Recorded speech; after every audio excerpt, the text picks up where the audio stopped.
Ya, Assalamualaikum warahmatullahi wabarakatuh dan selamat siang Sobat Hijau. Luar biasa sekali, hari ini hari kedua pameran terkait dengan isu iklim, perubahan iklim. Nah, kali ini ada sesuatu yang berbeda nih di booth Perhutanan Sosial dan Kemitraan Lingkungan atau biasa disingkat dengan PSKL, karena ini kayaknya paling beda nih Pak, karena the one and only yang ada booth menyediakan podcast terkait dengan informasi yang akan kita berikan terkait dengan seperti apa sih pekerjaan atau program-program yang ada di Perhutanan Sosial dan Kemitraan Lingkungan. Nah, Pak, jujur nih, kali ini saya nervous banget, Pak. Nggak apa-apa, santai aja. Saya nervous karena hari ini luar biasa sekali narasumber kita langsung datang, yaitu Bapak Dirjen. Selamat siang, Pak. Siang, ya. Ada Pak Bambang. Ya. Pak, izin Pak kalau saya salah, mohonnya jangan dipecat. Soalnya Enggak, saya soalnya Ya. saya gugup gitu.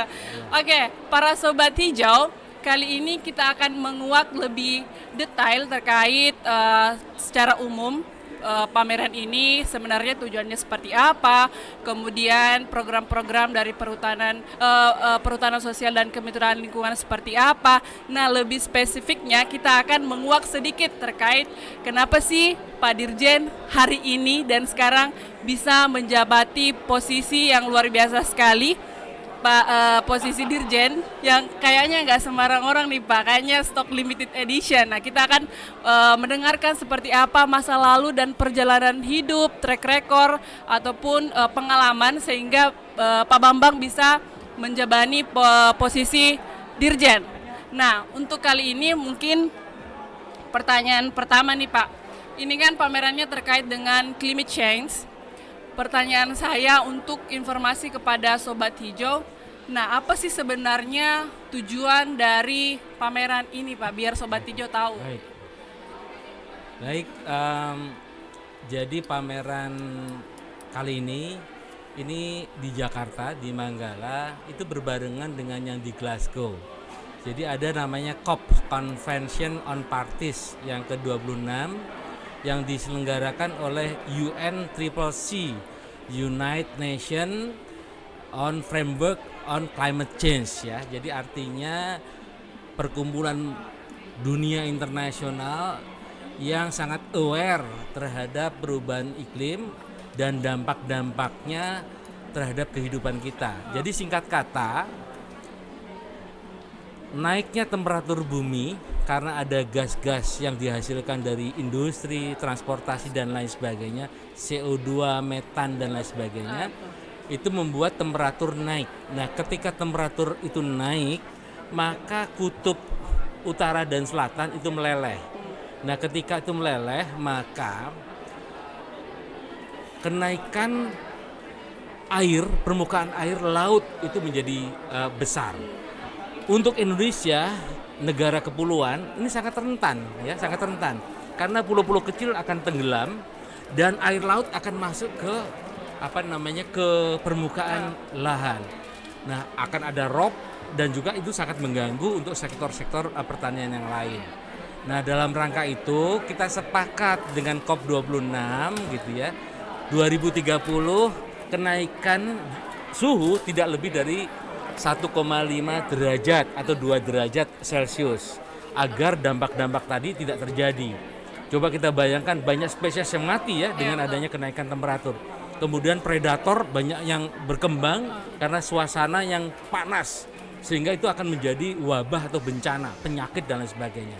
Jadi sekali lagi dengan adanya COP26 ini kita sepakat bagaimana sih kita tidak naik 2 derajat pada tahun 2030. Nah, oleh karena itu ada konsep yang kita sebut Indonesia Net Polution, ya. Artinya kita dengan sektor perubahan tidak melakukan perubahan lanskap kehutanan, bahkan menambah ya tutupan lahan, itu akan menjadi peningkatan karbon stoknya gitu ya. Ya, dan juga menyerap emisi ya, emisi dari industri itu kan kalau ingat ya, tanaman itu kan makannya apa? CO2 kan? CO2 ditambah O2 jadilah yang namanya gula ya dan oksigen. Nah, dengan demikian peran kehutanan itu sangat besar. Ya, sangat besar. Kalau dulu 29% dari NDC nationally determined contribution 29%, dan 41 kalau dengan bantuan internasional, itu ternyata 17% itu dari kehutanan. Nah, oleh karena itu saya pikir kenapa dengan perhutanan sosial ini sangat dekat ya dengan climate change ini. Karena tapak itu kan masyarakat. Yang melakukan perubahan siapa? Masyarakat. Nah, yang terkena dampak siapa? Masyarakat juga. Oleh karena itu dengan awareness gitu ya, penyadartahuan melalui pameran seperti ini, melalui talk show ya seperti ini, melalui namanya media sosial, itu harapannya mereka tahu bahwa kepedulian internasional itu untuk tapak. Jadi think globally, act locally gitu ya. Nah, itu melalui perhutanan sosial tentunya. Perhutanan sosial itu keren gitu ya. Karena membantu masyarakat di tingkat tapak selain tahu bahwa apa yang dia perbuat memberikan kemanfaatan untuk dunia internasional. Tapi sekali lagi, kemanfaatan itu akan abadi kalau masyarakatnya merasa memiliki. Oleh karena itu negara itu dengan program reforma agraria perhutanan sosial memberi kesempatan kepada kelompok tani masyarakat yang ada di sana atau masyarakat hukum adat untuk mendapatkan hak pemanfaatan dalam bentuk perhutanan sosial yang salam 5 jari tadi, hutan desa, HKM, kemitraan, HTR, dan hutan adat. Dengan demikian, gitu sekali lagi awareness, kemudian manfaat ekologi, ekonomi, dan sosial. Ekonominya bisa kita displaykan di sini. Ini produk-produk dari masyarakat kan semuanya ya. Hasil perhutanan sosial. Oleh karena itu para pembeli yang datang di pameran ini harus beli. Dengan membeli produk itu berarti mensupport petani untuk mengkonservasi perhutanan sosial yang ada di lapangan. Itu kurang lebihnya ya. Keren kan? Iya. Asik sekali. Ternyata selain kita belajar tentang perhutanan sosial, kita juga secara tidak langsung belajar mencintai lingkungan, sehingga hal-hal yang kemungkinan akan fatal terjadi itu bisa diminimalisir. Nah, kemudian terkait dengan kebijakan-kebijakan, kebaikan dari pemerintah memberikan wewenang atau kepemilikan masyarakat untuk sejahtera di atas lahannya sendiri, kemudian muncul pertanyaan nih Pak, seperti apa sih kebijakannya yang diberikan dari pemerintah terhadap masyarakat sehingga masyarakat ini sadar, masyarakat ini tahu diri bahwa kita tidak hanya menjajah ataupun bahasa halusnya kita tidak hanya memberdayakan sumber daya alam, tetapi juga di sisi lain kita harus menjaga sehingga anak cucu kita nantinya tetap bisa memiliki dan melihat sumber daya alam kita. Seperti apa kebijakan dari pemerintah, Pak? Ya, jadi tadi saya katakan program reforma agraria perhutanan sosial, bahwa desa-desa yang ada di sekitar kawasan hutan jumlahnya itu 25.853 desa. Dan kita tahu 37,6% itu kategorinya miskin. Miskinnya kenapa? Karena mereka nggak dapat akses kepada sumber daya hutannya. Nah, sekarang kita berikan tuh melalui program perhutanan sosial dalam bentuk kelompok masyarakat 35 tahun. Satu kakak 2 atau sampai dengan 5 hektar. Kalau di Jawa 2 hektar, kalau di luar Jawa 5 hektar. Nah, yang menjadi persoalan bagaimana akses yang diberikan kepada kelompok, kepada masyarakat supaya bermanfaat. Manfaat ekologinya, tutupan lahannya harus meningkat tuh. Kalau climate change berarti carbon stocknya harus naik kan gitu ya. Kemudian sosialnya harus lebih baik melalui kelembagaan tani hutannya supaya nggak ada konflik di tingkat tapak. Kemudian ekonominya supaya mereka bisa dientaskan dari kemiskinan. Nah, yang paling penting bagaimana transformasinya. Nah, transformasi program yang kedua adalah namanya program pemerataan ekonomi. Setelah diberikan akses, dilakukan pendampingan. Jadi ada namanya kearifan lokal, pengetahuan tradisional itu digali di tingkat tapak, kemudian dibuat semacam klaster komoditi, KUPS namanya, kelompok usaha perhutanan sosial. Kemudian didorong supaya dia punya skala ekonomi. Jadi dalam konteks integrated area development, supaya dia punya skala ekonomi, bahkan kalau bisa ditumbuhkan yang namanya community based industry. Jadi industri rumahan lah gitu ya, yang berbasis masyarakat. Sehingga produktivitas hasil hutannya tinggi, kemudian nilai tambah karena mereka bisa mengolah. Kalau produk kan tentunya harganya lebih tinggi kan, sehingga masyarakat lebih dapat menikmati daripada dikirim ke kota diproses orang kota kan gitu. Nah, dengan demikian, dengan pola memberikan akses, mendampingi, kemudian kita bantu juga akses modal dan akses untuk pasarnya, harapannya gitu ya, kepedulian masyarakat. Oh ya, ternyata hutan di sekitar kita itu kita yang memiliki gitu, memiliki betul. dalam arti memanfaatkan. Kemudian oh ternyata pemerintah hadir ya mendampingi masyarakat yang di pinggiran dengan program pendampingannya sehingga transformasi sosial ekonominya dapat terjadi. Hutannya bisa tutupan lahannya meningkat, carbon stocknya tinggi untuk perubahan iklimnya, dan juga gitu ya masyarakat tidak berkelahi karena berkumpul dalam kelompok tani tadi sehingga proses demokratisasinya itu terjadi. Kuncinya apa? Kuncinya adalah leadership ya, leadership kepemimpinan. Jadi ingat ya, rata-rata statistik kita BPS usia tani kita itu antara 47 sampai 51. Jadi udah tua-tua, kalian yang muda-muda ini nggak mau jadi petani. Nah sekarang bisa nggak jadi petani milenial? Bisa, tahun-tahunnya di Bulukumba itu, di Bulukumba. Saya pernah lihat ada anak-anak muda yang membantu bapak ibunya untuk mengolah pangan agroforestry-nya. Kemudian dia membantu ibunya untuk membuat packaging yang bagus sehingga mereka dengan e-commerce mereka bisa jual secara digital gitu ya, sehingga keuntungannya juga langsung.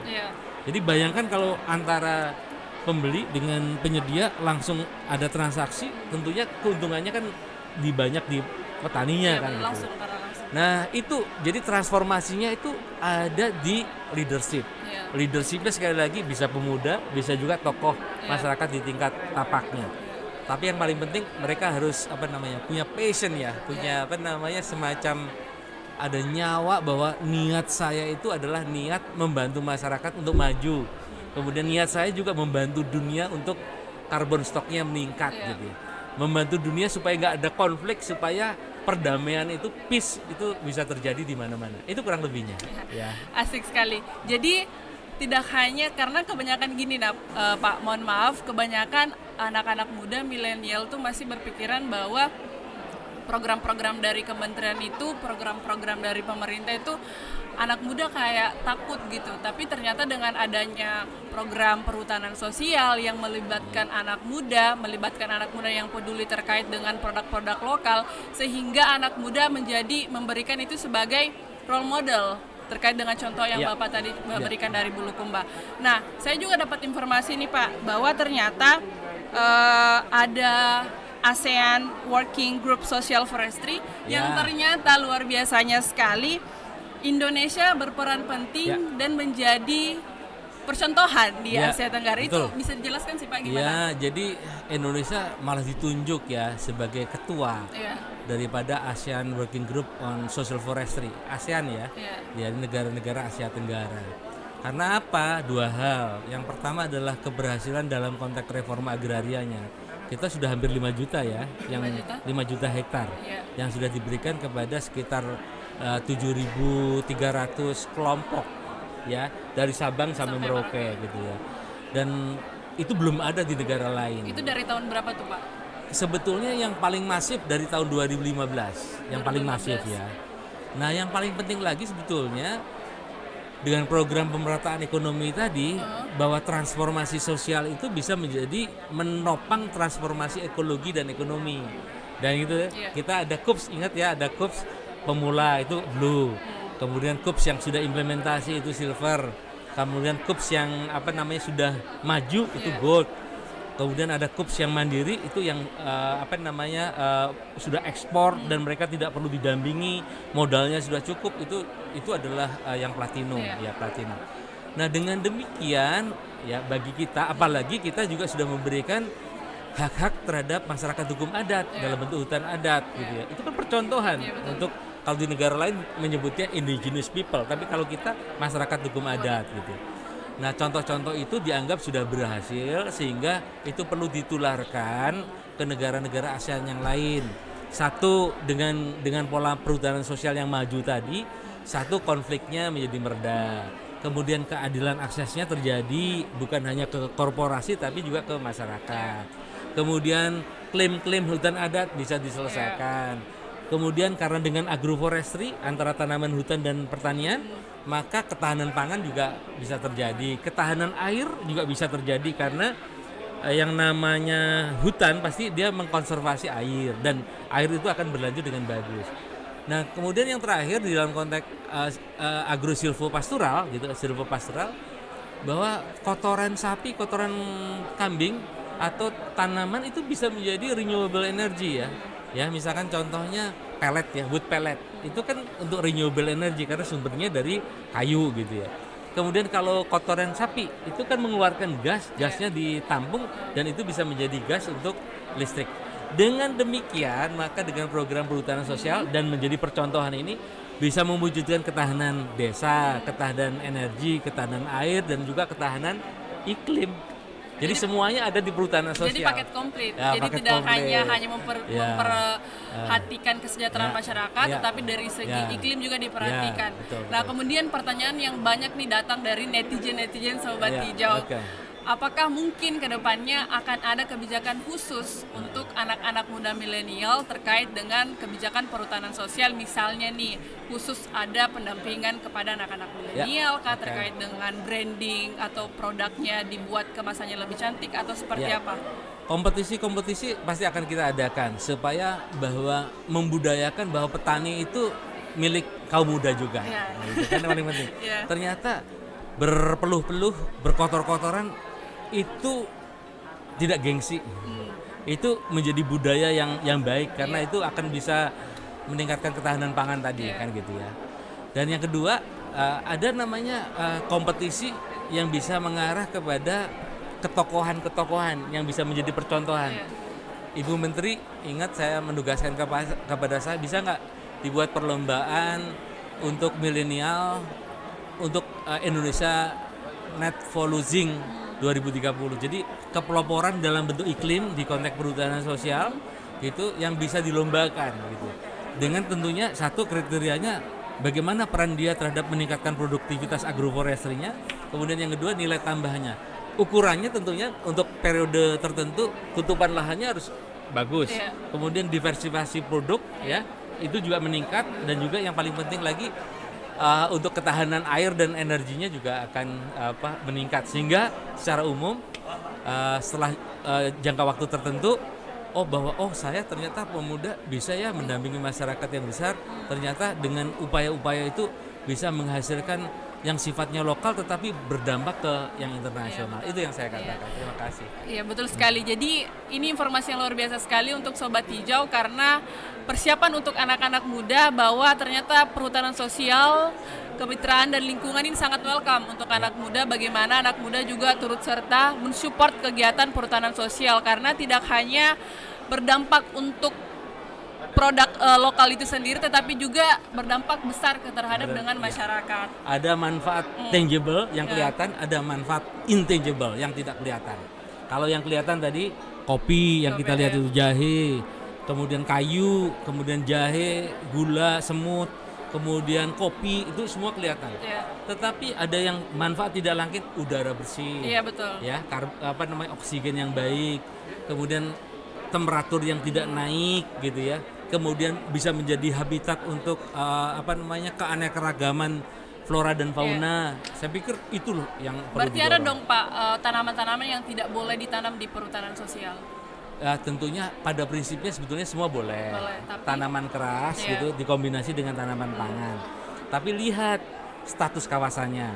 Kalau hutan konservasi dan hutan lindung, kalau bisa tanaman lokal, tapi yang membawa manfaat dari buahnya, kemudian getahnya, atau manfaat-manfaat yang lainnya kan gitu.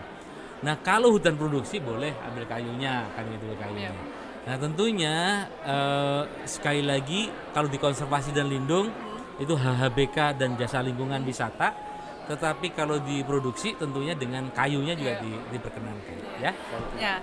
Nah, jadi Sobat Hijau, di perhutanan sosial itu tidak hanya diberikan legal secara begitu saja, tetapi juga pasti akan didampingi oleh dari Kementerian Lingkungan Hidup dan Kehutanan. Nah, pertanyaan terakhir nih Pak sebelum ditutup, terkait Bapak nih sampai hari ini alhamdulillah menjadi Dirjen dari PSKL. Bisa diceritakan Pak secara singkat kok bisa ada di posisi sampai sekarang? Saya ini tersesat di jalan yang benar. Kok bisa ya tersesat di jalan yang benar?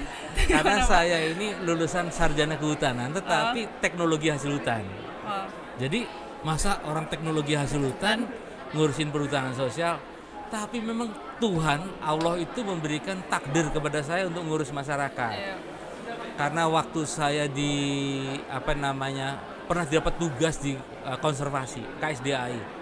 Antara hasil hutan dan konservasi beda nggak? Beda, yang satu nebang, yang satu nggak boleh nebang. Iya, Pak.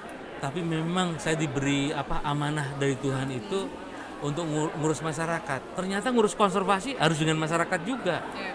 Waktu itu saya ngurus di Taman Nasional Rawa-Opa Watu Mohai, itu 6.317, masih apal tuh hektar di Sulawesi Tenggara. Ternyata itu kan banyak ditebangi oleh masyarakat karena kayunya dipakai untuk arang gitu. Saya bilang jangan ditebang, saya bilang.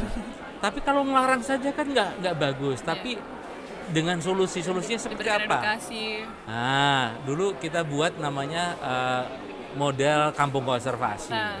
Itu pertama kali 2003 tuh saya gaungkan. Kita buat MOU dengan masyarakat.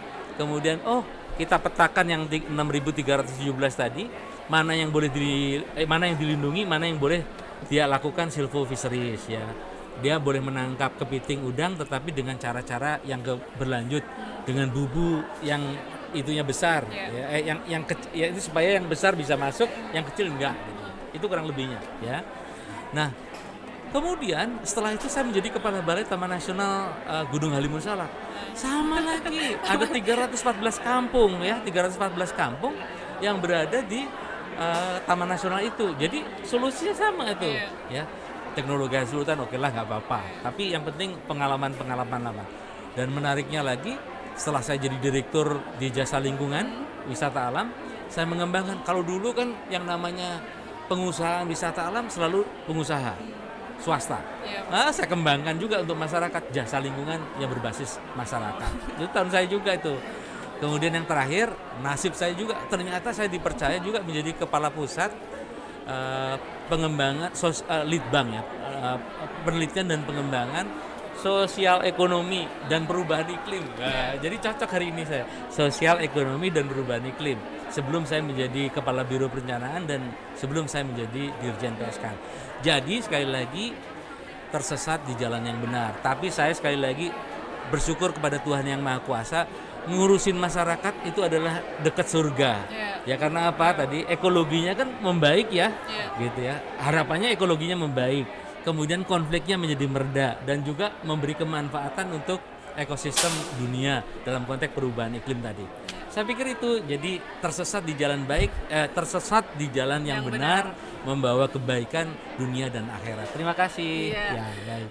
Oke. Baik. Pak, terakhir nih sebelum kita tutup acara siang hari ini, ada pesan-pesan nggak kepada sobat hijau?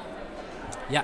Jadi pesan saya, khususnya anak-anak muda, ya, anak muda itu kan mahasiswa ya, mahasiswa yang baru lulus S1, yang mahasiswa yang mau akan lulus. Jadi yang pertama, kalau Anda dari Fakultas Ekonomi, Sosial, Pertanian dan lain sebagainya, jangan ragu untuk mendampingi petani hutan yang ada di daerah sekitar Anda. Kalau itu mau mendaftarkan sebagai pendamping, Anda dapat 2 hektar loh, untuk mendapat namanya lokasi untuk percontohan ya, lokasi percontohan di daerah tersebut. 2 hektar banyak loh. Mau nggak 2 hektar? Mau lah, Pak. Nah, saya bisa nggak, Pak? apalagi dengan pengetahuan bisa. Tapi harus tinggal di desa itu ya, mendampingi masyarakat. Harus ada syarat dan ketentuan. Ya, itu satu ya. Iya, Pak. Kemudian yang kedua, para pemuda itu dengan sekarang kan ada yang kita sebut social forestry 4.0 gitu ya. Itu gimana tuh, Pak? Jadi konsepnya itu ruang dan waktu tidak menjadi kendala gitu. Jadi artinya apa? Contoh pemasaran ini, kalau itu pemasaran dimasukkan ke e-commerce di GoCoops kita, maka ketika ada pembeli yang ingin beli, langsung klik chat ya, atau klik langsung bisa ada transaksi. Jadi kemudian juga sama, ternyata untuk kesesuaian lahan gitu, kesesuaian lahan di suatu tempat kan bisa konsultasi. Itu kan kesesuaian lahan dilihat dari climate, cuaca, kemudian jenis tanah, kemudian kelerengan, kemudian curah hujan. Maaf, tadi yang climate itu curah hujan, kemudian kelerengan dan jenis tanah. Kemudian cocok untuk komoditas apa? Kan tinggal googling tuh. Itu 4.0. Jadi di Om Google ya, iya, Pak? Om Google. Om Saya Google sendiri walaupun semuanya. tua, saya selalu tanya ke paman Google dan ada solusinya di sana ya. Jadi semangat kaum muda, sekali lagi jangan gengsi jadi petani. Ya, bapak saya petani, dan saya sekarang juga ngurusin petani. Terima kasih. Ya, asik sekali. Luar biasa sekali ya sesi podcast hari ini karena langsung kita mendengarkan informasi terkait perhutanan sosial dan kemitraan lingkungan dari Pak Dirjennya langsung. Nah, ini Sobat Hijau, jadi untuk anak-anak muda nih khususnya jangan takut menjadi petani milenial karena kita akan diberikan akses legal yang penuh dari kementerian, kemudian diberikan pendampingan dan tentunya harus dengan syarat dan ketentuan. Nah Pak, ajak dong teman-teman Sobat Hijau dan kamera situ mungkin Ya Pak, baik, ayo. untuk nonton, Ya. nonton Nonton podcast. ini ya, forecast kita ya. Iya. Ya, nonton kita semua. Ya baik. Ya, saya Jadi, pamit. ya, baik. Masih ada sampaikan Pak? Enggak, saya pikir cukup ya. Cukup Jadi ya. tetap semangat. Kita masih punya 10 hari untuk mengikuti ini. Ya, baik. Terima kasih. Ya, saya Tita Kamila pamit undur diri. Wassalamualaikum warahmatullahi wabarakatuh. Waalaikumsalam. Dadah, Pak. Baik, terima kasih.